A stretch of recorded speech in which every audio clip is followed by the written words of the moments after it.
water is extremely valuable, and we just often take it for granted. The water is out. There is no water. Do not use your water. I was live on the air when the governor's first tweet went out basically announcing that this had happened. When we don't have water, it creates a serious, serious situation, and not one that's just, oh, environmentalists care about it.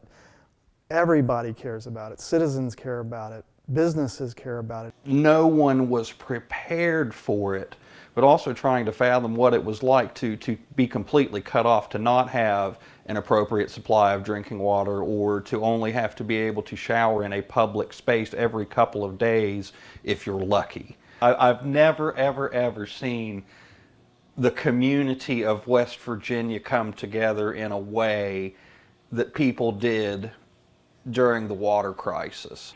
I was lucky. I had water. But that meant I was sort of ground zero for people who needed showers, who needed to fill up water bottles, for people who just kind of wanted a place where they could get away from the no water situation wherever they were and feel a sense of normalcy for a little bit. So I was very, very fortunate.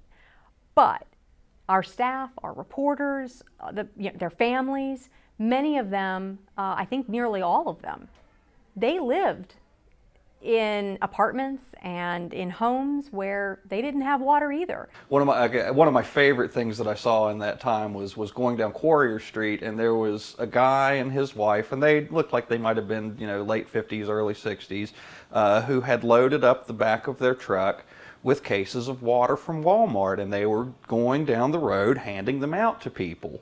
And it turned out that they were from Braxton County, and they had heard about the problem, and they just wanted to come and help. And their charm was everything you would expect from a West Virginian. It was kind of this expectation. We saw someone ask them why they were handing out the water, and the guy looked at him and said, "Well, hadn't you heard? It's emergency." And I just felt like that was a very, small town, well, not small town. I felt like that was a very community-oriented thing for people who were not even a part of Charleston to be participating in.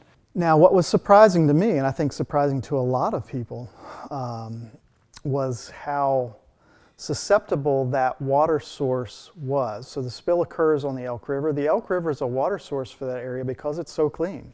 And so you see how dependent then we have become as a state on our few really clean, productive water sources like the Elk River. And as we lose rivers and their value of drinking water and become dependent on very few, then we become very susceptible to something that would seem like to be a localized event. And instead, that localized event, it touched a third of the state, the residents. Even once the water was turned on, people didn't believe the water was safe. There are some who live in parts of those 9 counties in southern West Virginia who still don't believe their water is safe. But that's beginning to fade for most. And I think that now that we're, almost 2 years from the initial event, Charleston and the surrounding areas, it's not at the forefront of everyone's mind anymore, but I do think that it's in the back of everyone's mind every day. And I think it's going to be in the back of everyone's mind for a long time. I don't know that I would say that even still we officially trust the water. We have switched to bottled water, drinking and cooking, and we also have a tabletop distiller in case we can't get to a bottled water supply. So in that, I don't know that we'll ever trust the city water system in Charleston again.